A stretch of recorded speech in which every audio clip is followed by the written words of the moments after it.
जिम्मेदार साथी यहाँ पर मौजूद हैं कि जो केजरीवाल देश के अंदर शिक्षा और स्वास्थ्य के मॉडल को विश्व स्तरीय बताकर पूरे देश के लोगों को बेवकूफ बना रहा है।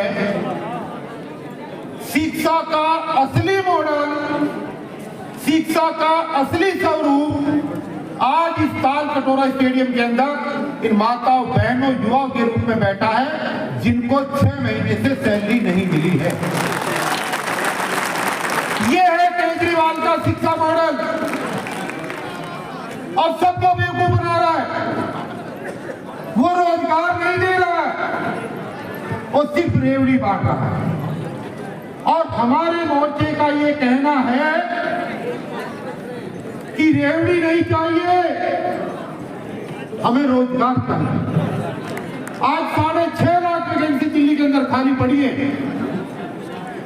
SC/ST के आरक्षण को ना भरा जाए, उस मकसद से केजरीवाल ने दिल्ली के अंदर ठेकेदारी प्रथा लागू की। जबकि आपको पता है जितने मेरे सफाई सैनिक बैठे हैं यहाँ पर, ये वो लोग हैं जिन्होंने घर घर जाकर झाड़ू के चुनाव चिन्ह पर वोट दिया, इस उम्मीद के साथ कि शायद हमें पक्का किया जाएगा और ये हमें राहत देगा। लेकिन ऐसा हो नहीं पाया। 25-25 साल के कच्चे कर्मचारी MCD में आज भी मात्र 14,000 रुपए की सैलरी पे काम कर रहे हैं, जो शर्म की बात है इस सरकार की। लेकिन ये आज जो कॉम्बिनेशन किसानों के बीच, कमेरों के बीच, कर्मचारियों के बीच, अधिकारियों के बीच, SC/ST, OBC और माइनॉरिटी के बीच बना है, अब आज के बाद में ऐसा होगा नहीं। एक बड़े प्रोग्राम की घोषणा होगी, कोई भी जाएगा। और ये बात मैं इसलिए बीच में रोक करके गई कि IT एसोसिएट के जितने भी सम्मानित साथी हैं, आज 10 तारीख है, मैं इंजीनियर DC कपिल आज इस बात का ऐलान करता हूं कि केजरीवाल जी अगर 20 तारीख से पहले 6 महीने की सैलरी इन कर्मचारियों की रिलीज नहीं करी तो मैं दिल्ली में तुम्हें रहने नहीं। मेरी जिम्मेदारी है 20 तारीख से पहले आपकी 6 महीने की रुकी हुई सैलरी मैं खुद आंदोलन करूंगा और दिलवाऊंगा। स्वास्थ्य वाले साथी आने वाले हैं, 600 डिस्पेंसरी को साथियों को निकाल दिया गया था, उन सबको मैंने ड्यूटी पर रखवाया और सब लोग अपनी ड्यूटी पे हैं।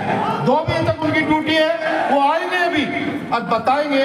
उनके नेता भाई सुशील कुमार यहाँ पर मौजूद हैं। पूरा 6 महीने तक धरना चला, लेकिन केजरीवाल की नाक रगड़वा कर उन सभी 600 के 600 कर्मचारियों को, जिनको टर्मिनेट कर दिया था, बर्खास्त कर दिया था, सबको दोबारा ड्यूटी दी गई और सब अपनी ड्यूटी पर हैं आज के दिन। इसलिए IT वाले मेरे सम्मानित साथियों, आपको किसी भी तरीके से चिंता करने की जरूरत नहीं है। हम सब लोग आपकी लड़ाई लड़ेंगे, कोई भी साथी जाएगा नहीं। अभी बहुत महत्वपूर्ण फैसले होंगे और जो वक्त आए, मेरी उनसे गुजारिश है कि नेता बहुत सारे आए हुए हैं, सबको 2-2, 3-3 मिनट का समय मिलना चाहिए। इसलिए सिलेक्टेड समय के अंदर जो है अपनी बात रखते हैं। मैं अभी से पहले मंच पर कई साथी हैं, मेरे छोटे भाई श्याम सुंदर जी हैं और हमारे गायक जिनका गाना बहुत जरूरी था होना, मनोज सहरावत साहब, मुकेश बैद साहब, हरि सिंह मीणा जी, भगवान सिंह लोहिया जी, नरेश पालन साहब, डॉक्टर विजय साहब, सिंगा साहब, बहुत सारे हमारे ऐसे साथी हैं। बलराज मलिक साहब, हाँ बलराज मलिक जी का तो नाम ले दिया मैंने, जिनका भाषण होना बहुत जरूरी है। लेकिन समय की बाध्यता की वजह से अभी भी समापन के लिए मैं उन्हीं को मैं रिक्वेस्ट करूंगा मलिक साहब से। उससे पहले आज का जो कंक्लूजन हुआ है उसके बारे में एक रेजुलेशन पास होना बहुत जरूरी है। ये लड़ाई अगर आज हम यहीं पर छोड़ देते हैं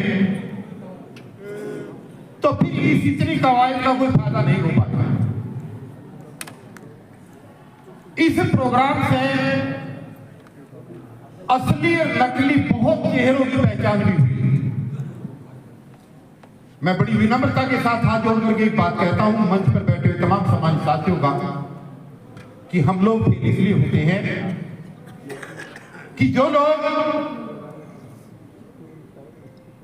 500 साथियों के लाने के सहयोग की बात करते हैं वो 5 लोगों के साथ आते हैं।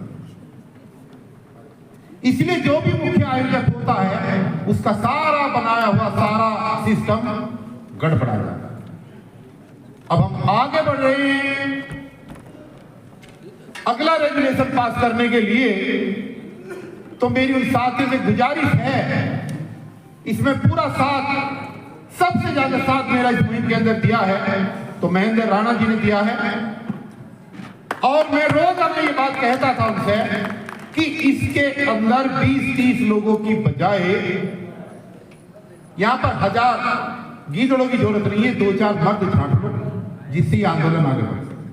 मेरा आज भी यही मानना है कि इसके अंदर एक संसदीय दल बनना चाहिए और जो भी मूवमेंट अभी प्रस्ताव के रूप में हो वो लोग बड़ी ईमानदारी के साथ लेकर के इसको आगे बढ़े, तभी कामयाबी मिल सकती है। अदरवाइज राजनीति के अंदर किसी भी सरकार को उखाड़ करके फेंकना इतना आसान काम नहीं है। और इस मंच के माध्यम से आप लोगों को एक चीज बता देना चाहता हूं, जैसे भी आपने मणिपुर की बात सुनी, जैसे आप लोगों ने समर्थन की बात सुनी ईवीएम के आंदोलन को लेकर, दोस्तों सरकार चाहे दिल्ली की हो,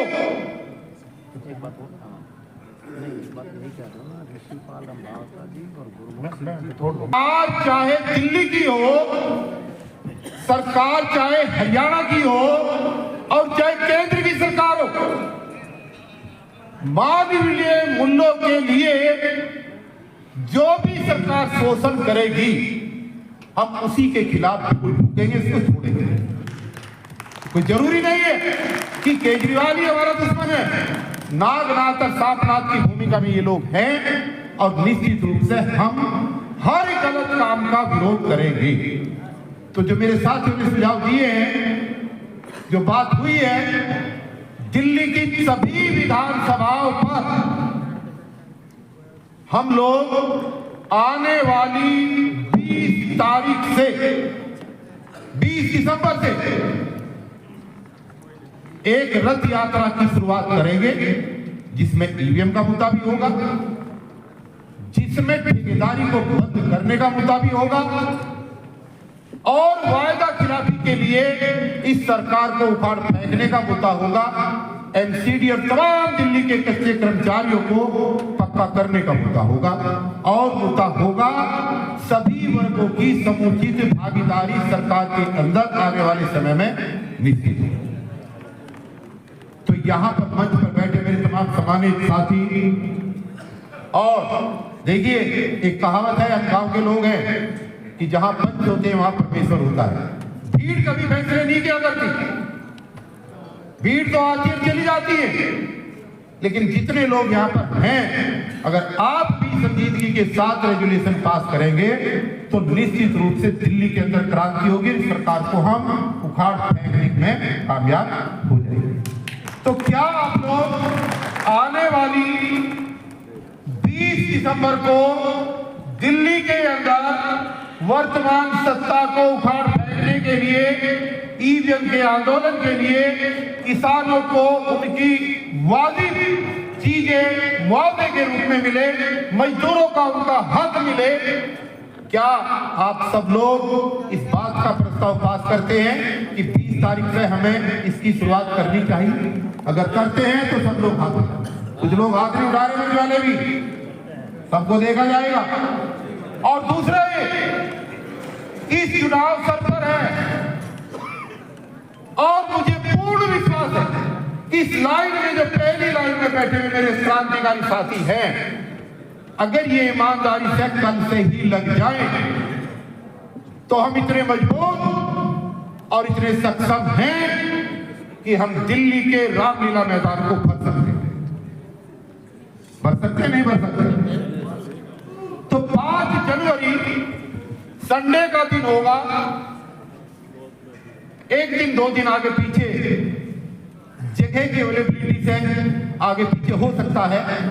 ये मान के चलिए कि जनवरी के पहले सप्ताह के अंदर दिल्ली 2025 के फरवरी के चुनाव की नोटिफिकेशन से पहले एक संकल्प दिल्ली में होगा केजरीवाल की सत्ता को उखाड़ करके फेंकने के लिए।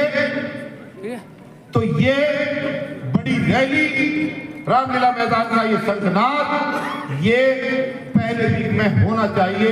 इसके लिए भी मैं मंचासीन साथियों से आपसे गुजारिश करूंगा कि हाथ उठा करके अगर आप मेरी बात से सहमत हैं तो आप लोग जो है इसका समर्थन करें।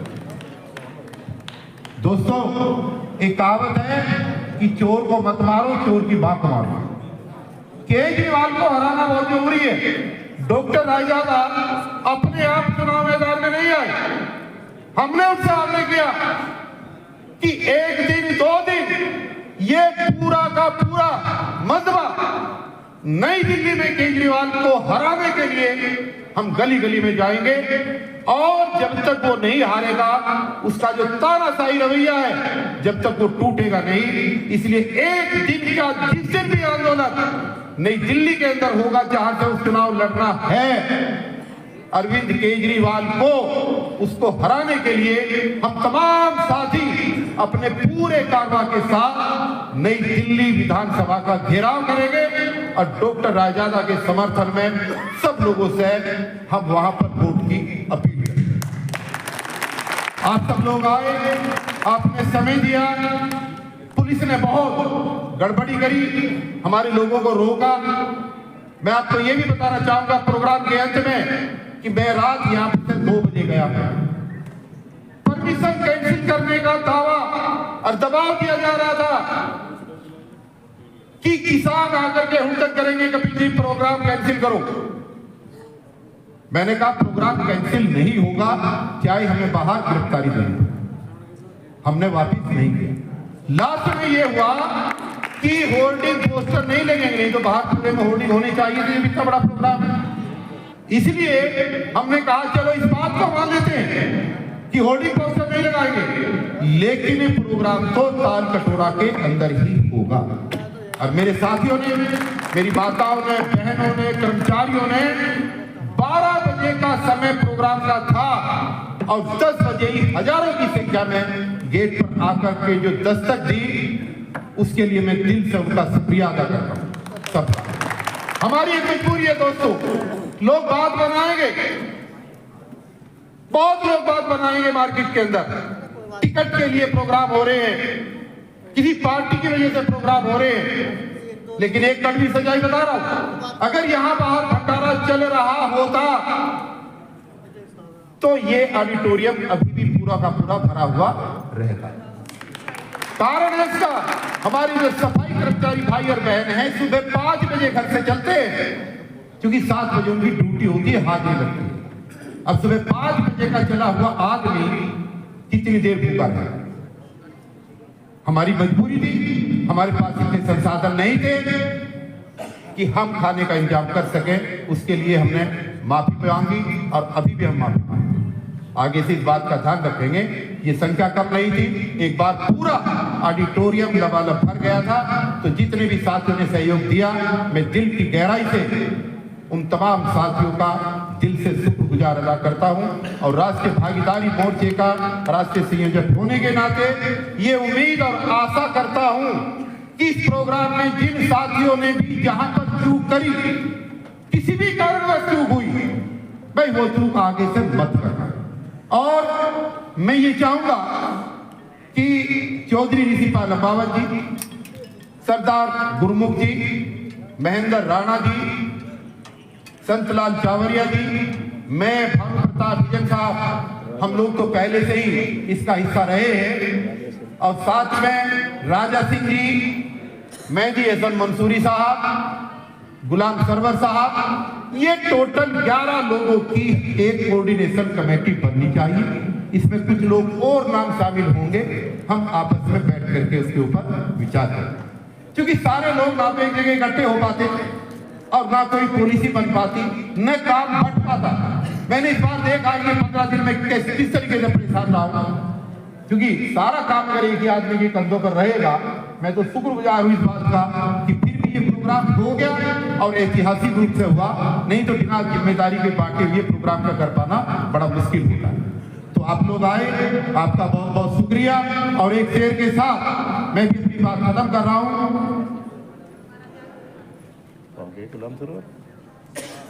शेर उनके पास है, वही बोलते हैं। कभी कह दे कि मेरा क्यों बोला। मिलकर पुकारोगे, वो जा चल रहा ना, बटोगे तो कटोगे, ये इसी के ऊपर सब मिलके पुकारो। हाँ। सब मिलके पुकारो। हाँ, नहीं वो मतलब मिलकर चलोगे तो लौट आएगा माझी। आओ मेरी आवाज में आवाज मिला दो, ये है सब मिलकर पुकारेंगे तो लौट आएगा माझी। आओ मेरी आवाज में आवाज मिला दो। और ये कौन सी मिजाजी?